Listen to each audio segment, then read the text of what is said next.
নমস্কার, জেলা থেকে সরাসরি নিয়ে আপনাদের সাথে রয়েছি আমি প্রিয়াঙ্কা। শুরুতেই আমরা নজর রাখবো, আমরা জানি যখন একদিকে রাজ্য রাজনীতি জোর শোরগোল চোপড়া সালিশি সভার ঘটনা নিয়ে, তখন অন্যদিকে ফের আরেক সালিশি সভার খবর সামনে উঠে এসেছে, যেখানে সালিশি সভায় পিটিয়ে খুন, ভাইকে পিটিয়ে খুনের অভিযোগ।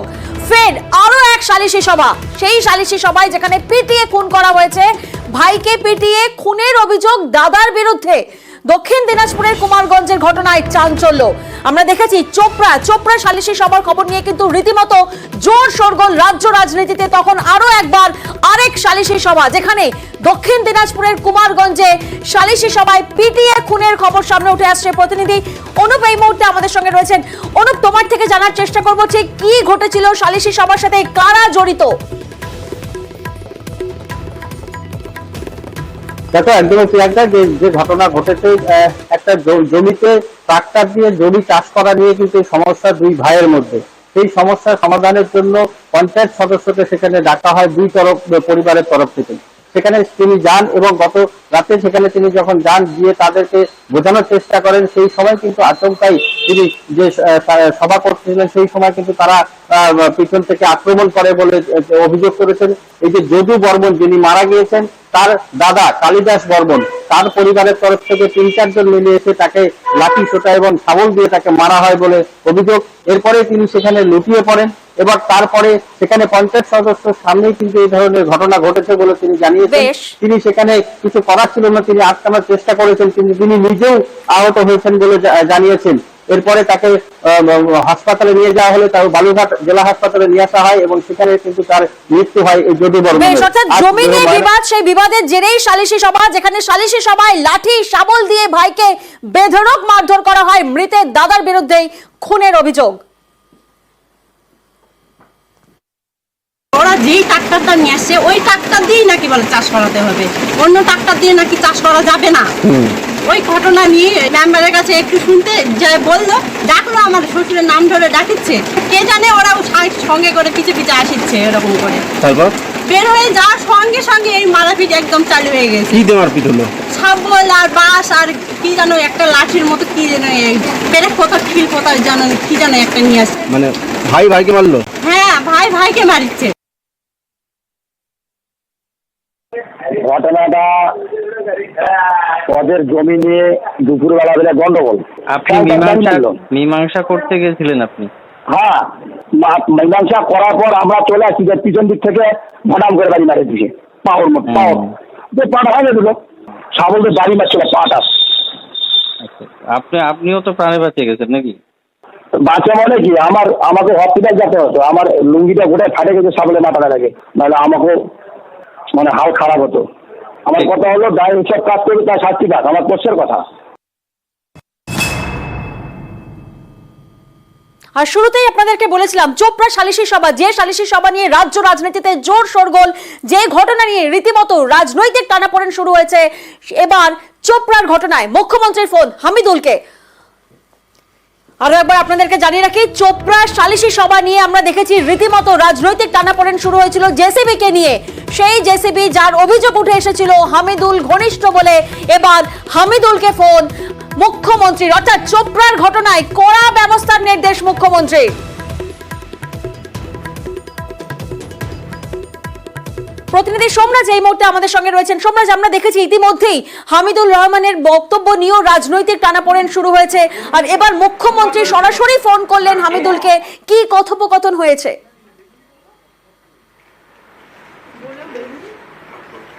হ্যাঁ দেখো, মুখ্যমন্ত্রী মমতা বন্দ্যোপাধ্যায় চোপড়ার বিধায়ককে ফোন করেন। ফোন করে স্পষ্টতই নির্দেশ দেন, যে ব্যক্তির বিরুদ্ধে অভিযোগ উঠে এসেছে সেই ব্যক্তি যদি তৃণমূল কংগ্রেসের হয় তাহলে অবিলম্বে তাকে দল থেকে বহিষ্কার করতে হবে। দ্বিতীয়ত, এলাকায় নজরদারি বাড়াতে হবে। কেন এলাকায় এই ধরনের ঘটনা ঘটছে এবং সেটি তার নজরে কেন এলো না, তা নিয়েও মুখ্যমন্ত্রী মমতা বন্দ্যোপাধ্যায় ফোন করে ক্ষোভ প্রকাশ করেন চোপড়ার বিধায়ককে। পাশাপাশি তিনি এটাও স্পষ্টত বলেছেন যে ব্যক্তির বিরুদ্ধে অভিযোগ উঠে আসছে তাকে যেমন দল থেকে বহিষ্কার করতে হবে, তেমনি এর সাথে যদি দলের অন্য কেউ যুক্ত থাকে তাহলেও তাদের বিরুদ্ধে পদক্ষেপ নিতে হবে।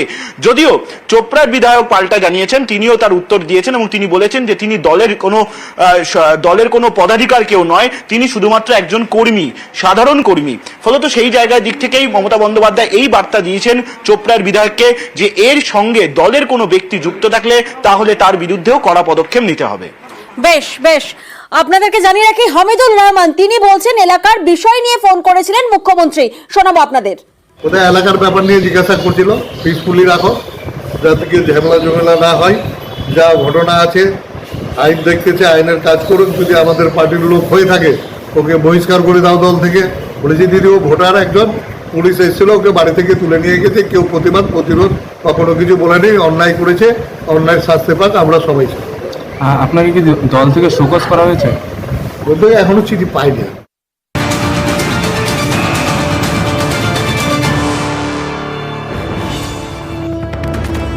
আর আপনাদের জানিয়ে রাখি আজ নবান্নে বৈঠক করেন মুখ্যমন্ত্রী। গণপিটুনি বন্ধে নবান্নে বৈঠক করেন মুখ্যমন্ত্রী।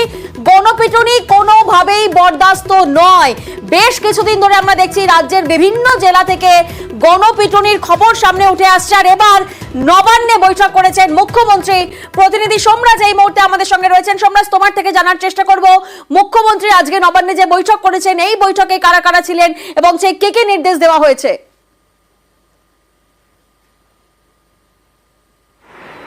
হ্যাঁ দেখো, রাজ্য পুলিশের শীর্ষ আধিকারিকদের সঙ্গে মুখ্যমন্ত্রী মমতা বন্দ্যোপাধ্যায় আজ নবান্নে বৈঠক করেন এবং সূত্র মারফত খবর সেই বৈঠকেই একটা অবস্থান স্পষ্ট তিনি করে দেন যে কোনোভাবেই এই ধরনের গণপিটুনির ঘটনা বরদাস্ত করা হবে না।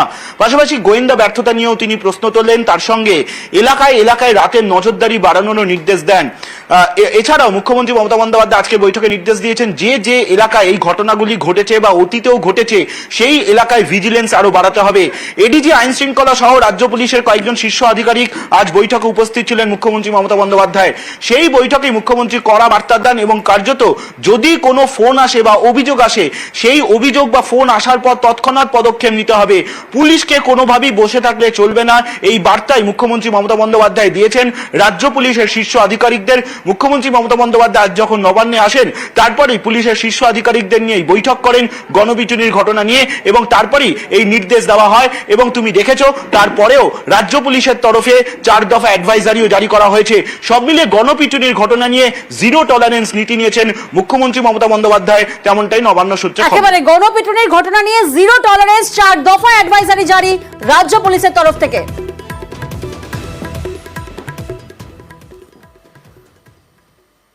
আর অন্যদিকে ভাইরালে আটকে চোপড়ার বিচার কেন বলছি, কারণ আমরা দেখেছি অভিযুক্ত জেসিবির শাস্তির দাবি নেই। গতকালই আক্রান্ত মহিলা তিনি বয়ান দিয়েছিলেন যে ভিডিও ভাইরাল হয়েছে তাতে ওনার আপত্তি রয়েছে, কিন্তু উনি যে নির্যাতিত হয়েছিলেন তার কিন্তু কোনো অভিযোগ তিনি জানাননি। প্রথমে আপনাদের শোনাবো চোপড়ার বিধায়ক মারধরের ভিডিও ভাইরাল করা নিয়ে যে কি বলেছিলেন। ভাইরালটা করেছে এটা তো লজ্জাজনক ব্যাপার, ভাইরালটা হওয়াতে। আর মারপিটটা করাটাও লজ্জাজনক ব্যাপার। মারপিট করেছে ও ভাইরাল করেছে, এই নিয়ে তো ওনারও শাস্তি হওয়া দরকার। কারণ যেহেতু ঘটনাটা ওদের নিজেদের মধ্যে ছিল আর এটাকে ভাইরাল করেছে, নিশ্চয়ই এটা আইনি ব্যবস্থা আছে, আইনি যা ব্যবস্থা নেবে যেটা ভালো মনে করবে।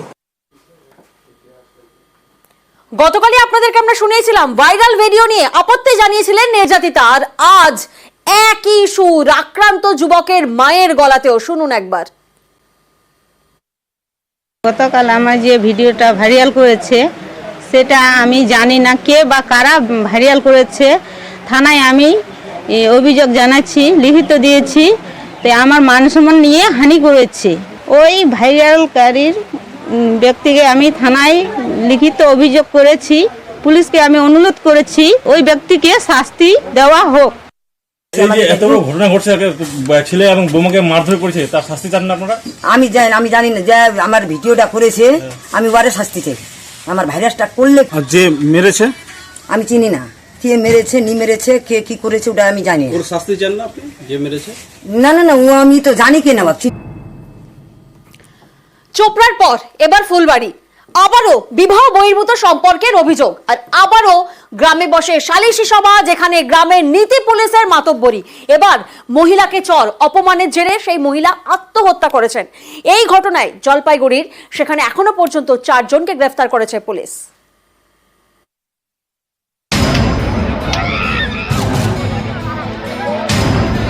উত্তর দিনাজপুরের চোপড়া, সম্প্রতি এখানে সালিশি সভায় রীতিমতো মস্তানি করা হয়। বিবাহ বহির্ভূত সম্পর্কের অভিযোগে যুগলকে মারা হয় নৃশংসভাবে। চোপড়ার পর এবার জলপাইগুড়ির ফুলবাড়ি, এখানেও নীতি পুলিশের মাতব্বরি। ঘটনাস্থল ফুলবাড়ি 1 নম্বর গ্রাম পঞ্চায়েতের বকরা ভিটা। এখানকারই বাসিন্দা তাপস বর্মন এবং তার স্ত্রী। অভিযোগ, এই মহিলা এলাকারই এক যুবকের সঙ্গে বিবাহ বহির্ভূত সম্পর্কে জড়ান, তারপর বাড়ি ছাড়েন। এ নিয়ে এনজেপি থানায় মিসিং ডায়েরি করেন তাপস। বিষয়টি স্থানীয় পঞ্চায়েত সদস্যকেও জানান। তদন্তে নেমে 2 যুবককে গ্রেফতার করে পুলিশ, তারপর বাড়ি ফেরেন ওই মহিলা। অভিযোগ, গত রবিবার বিকেলে শুরু হয় নীতি পুলিশের চোখ রাঙানি। স্থানীয় পঞ্চায়েত সদস্য মালতী রায়ের সামনেই মারধর করা হয় মহিলাকে। মারধর করেন কয়েকজন প্রতিবেশী মহিলা। পরদিন সালিশি সভা বসার কথা ছিল। রাত পেরিয়ে সকাল হতেই বাড়ি থেকে মহিলার দেহ উদ্ধার হয়। পরিবারের দাবি, অপমানে কীটনাশক খেয়ে আত্মঘাতী হয়েছেন মহিলা। বলে কি কিসের পঞ্চায়েত, আমরা সবকিছু তুমি এখানে নিয়ে আসো। তারপরে পঞ্চায়েতের সামনে এখানে নিয়ে আসলাম, নিয়ে এসে মারধর শুরু করে দিল, আর কোনো কথা শুনলো না। স্বপ্না আর 2 টুম্পা। আমি আমার বাড়িতে ঢুকাইতে যাচ্ছি, বলে কি তোমার বাড়িতে ঢুকালে তোমার বাড়িঘর ভেঙে দিব, এখানে এগুলা চলবে না পাড়ার মধ্যে। পঞ্চায়েত সামনে ছিল, কিন্তু পঞ্চায়েত কিছু বলে নাই, ও দূরে থেকে দেখছে। ততক্ষণ অব্দি আমি ছিলাম না। লাস্টে আমি যখন মনে করি মারপিট ঝগড়া কেটেল হয়েছিল, তারপর আমি গেলাম ওখানে। আমার বাড়ির আশেপাশে যে মহিলারা যে 2 থাপড় টাপড় দিচ্ছে, সেটা দিতেই পারে। পাশাপাশি এর আগে 2বার ঘটনা ঘটছে, এই বলে সবার পাড়ার কমপ্লেন হলো ওনাকে এখানে রাখবেন। উনি কি করলেন, ও অ্যাসিড খাই গেছে। দেখলাম তো সিরিয়াস অবস্থা। কখন যে মারপিট হয়েছে, কখন যে কি হয়েছে, কিছু এগুলো আমি জানি। মারধরে নেতৃত্ব দেওয়ার অভিযোগ উঠেছে এলাকারই বাসিন্দা স্বপ্না অধিকারীর বিরুদ্ধে। তাকে এবং আরো কয়েকজনকে গ্রেফতার করেছে পুলিশ।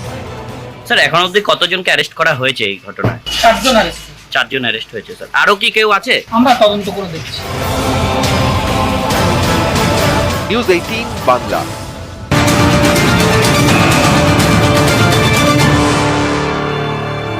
আমরা দেখছি একের পর এক সালিশি সভার খবর সামনে উঠে আসছে, যেখানে আইন নিয়ে মাতব্বরি করা হচ্ছে, মস্তানি দেখানো হচ্ছে। আর এবার আইন ভাঙলে পুলিশকে কড়া ব্যবস্থার নির্দেশ নবান্নর।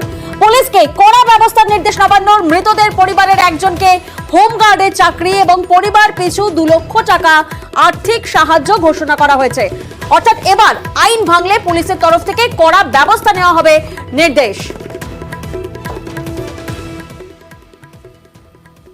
আমাদের যত পুলিশ ইউনিট আছে, ইনক্লুডিং দ্য এসপিস অ্যান্ড সিপিস, ওদেরকে স্পেসিফিক ডাইরেকশনস দেওয়া হয়েছে, যাতে কেউ যদি আইন ভাঙতে চাইছে, then lawful strong action has to be taken against such persons.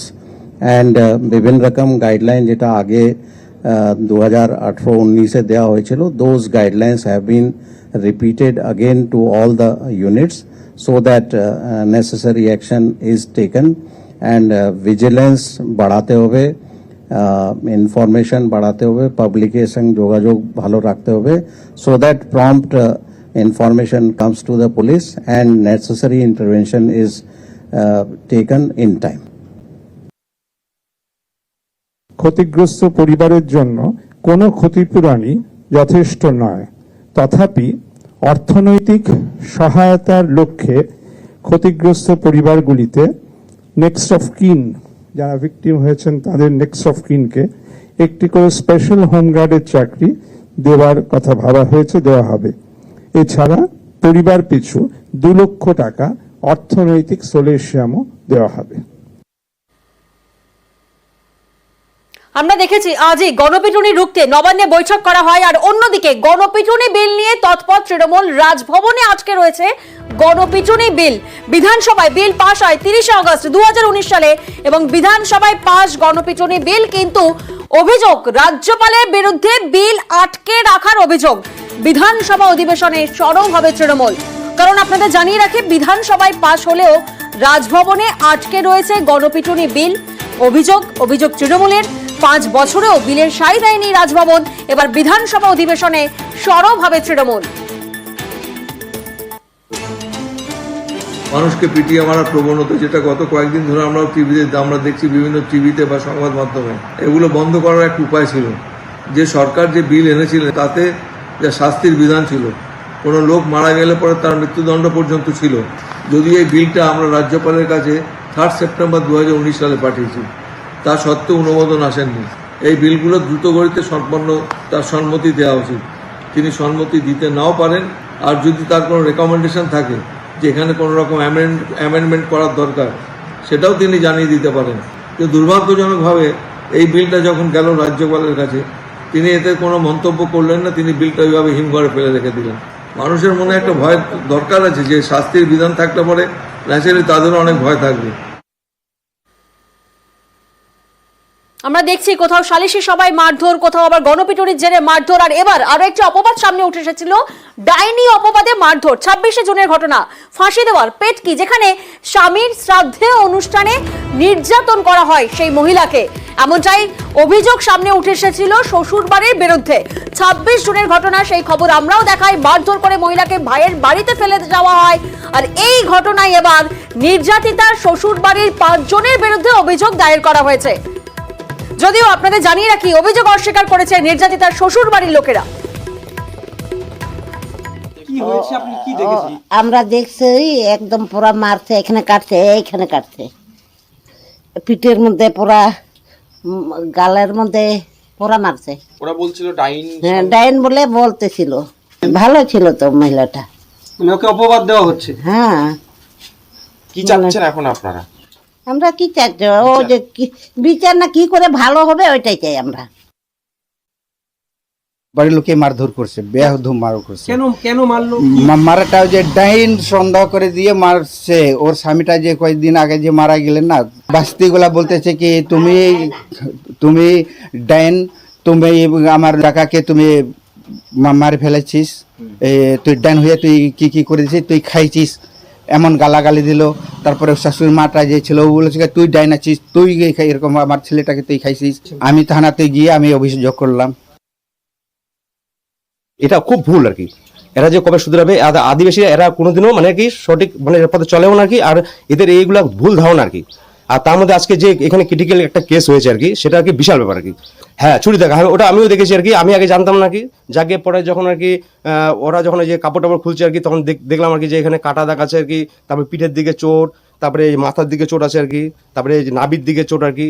তো এটা তো বহুত জখম আর কি, মানে আর কি এখন এমন মনে হচ্ছে যে হয়তো বোধহয় উনি আর কি ভালো করে সুস্থ হবে কিনা, তাও আর কি মানে সন্দেহ আছে আর কি। গ্রামবাসী হিসাবে আমি চাচ্ছি যে কঠোর ওদের শাস্তি হোক আর কি। ভোটের মরশুমে আমরা দলত্যাগের বিভিন্ন খবর দেখেছি এবং আমরা দেখেছি দল বদলের খবর, কিন্তু আজকে একটা অন্য ছবি ধরা পড়েছে। দল ত্যাগ করেছেন মাইকে প্রচার করে। ঘাটালের বিজেপি নেতা, তিনি দল ত্যাগ করেছেন কিভাবে না, মাইকে প্রচার করে। নেতারা কিছু আর্থিক সাহায্যের লোক দেখিয়ে। আমার নাম সৌরভ কারক। গত লোকসভা নির্বাচনে আমাদের আনন্দপুর বুথে পুলিং এজেন্ট দেওয়ার জন্য বিজেপি কিছু ঠক, মিথ্যাবাদী, প্রতারক নেতারা কিছু আর্থিক সাহায্যের লোক দেখিয়ে বিজেপির হয়ে পুলিং এজেন্ট দেওয়ায় বাধ্য করে। আমি তাদের কথা মতো আমি পুলিং এজেন্ট। আমরা শুনলাম মাইকিং করে তিনি অভিনব কায়দায় তিনি দল ত্যাগ করলেন, বিজেপি দলে তিনি ত্যাগ করলেন। কিন্তু কি কারণে? প্রতিনিধি সুকান্ত এই মুহূর্তে আমাদের সঙ্গে রয়েছেন। সুকান্ত, এহেন মাইকিং এর কারণ কি? দেখো প্রিয়াঙ্কা, এলাকার যে বিজেপি নেতা রাহুল কারক, তিনি ঘাটালের মনসুকা গ্রাম পঞ্চায়েতের আনন্দপুর গ্রামের বুথের বাসিন্দার।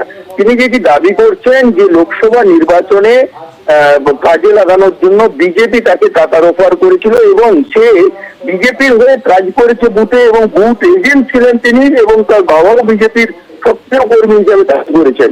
কিন্তু তার অভিযোগ অর্থাৎ বিজেপির তরফ থেকে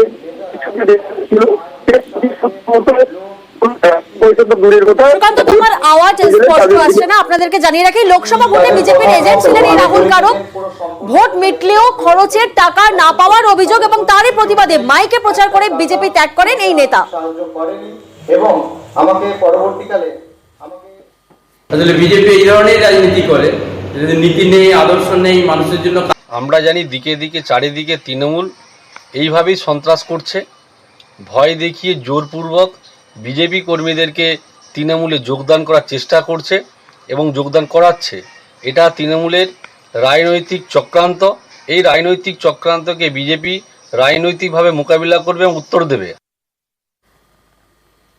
আর অন্যদিকে রাজ্যে ফের শুট আউটে নিহত কালনা স্টেশনের কাছে গুলি করে খুন, বাইকে এসে 4 দুষ্কৃতী বাইকে আসে আর তারপরেই চম্পট দেয়। শুট আউটে নিহত হয়েছেন কালনার নিউ মধুবনে, সেখানে চায়ের দোকানে গুলি চালানোর ঘটনা সামনে উঠে আসছে, যেখানে দুষ্কৃতীরা 4 জন ছিলেন, বাইকে আসে গুলি চালায় নিহত চা দোকানের কর্মী মিলন সিং। চায়ের দোকানের মালিক, তার স্ত্রী, ছেলেকে আটক করা হয়েছে। আপনাদের জানিয়ে রাখি, শুট আউটের এই ঘটনায় 4 জনকে আটক করেছে পুলিশ।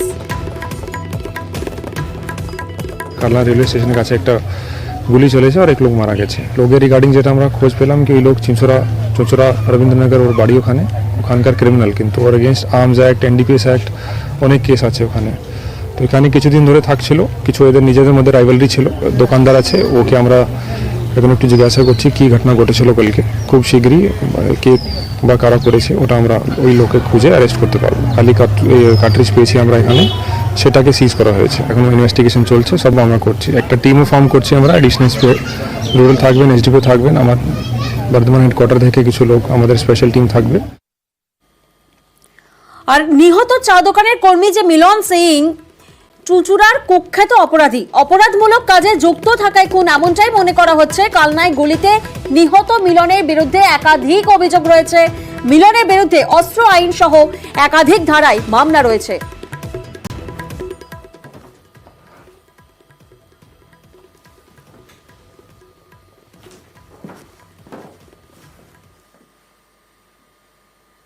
শুট আউটের খবরের দিকে তো আমরা নজর রাখলাম, তবে এবার আরো একটি খবর আপনাদেরকে দেখাবো। পারিবারিক বিবাদ, জমি নিয়ে পারিবারিক বিবাদ, যার জেরে গুলি।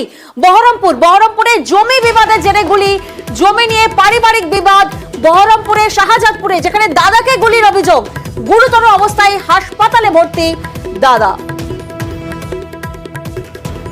বেশি শ্বশুর বাড়িতে লুকিয়ে থাকতে হয়, আমাকে গা বাঁচিয়ে থাকতে হয়, বাপের ডিবে থাকতে পারে না। ওর লোভ হলো আমার শাশুড়ি বয়ে বনে না, আমার ওয়াইফকে কিন্তু দেখতে পারে না নতুন থেকেই আমার ওয়াইফকে দেখতে পারে না।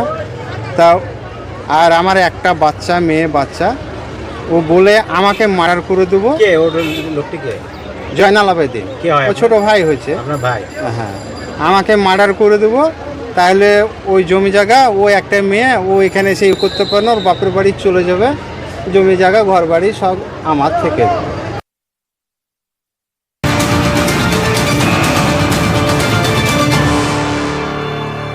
অন্যদিকে মগরাহাটের দিকে নজর রাখতেই হচ্ছে। মগরাহাটে ব্যবসায়ী গুলিবিদ্ধ হয় গতকাল রাতে, সেই খবর আপনাদেরকে দেখিয়েছিলাম, কিন্তু আপনাদের জানিয়ে রাখি সেই শুট আউট ছিল ফেক, অর্থাৎ মগরাহাটে ফেক শুট আউট। পুলিশের তদন্তে শুট আউটে চাঞ্চল্যকর তথ্য সামনে উঠে এসেছে।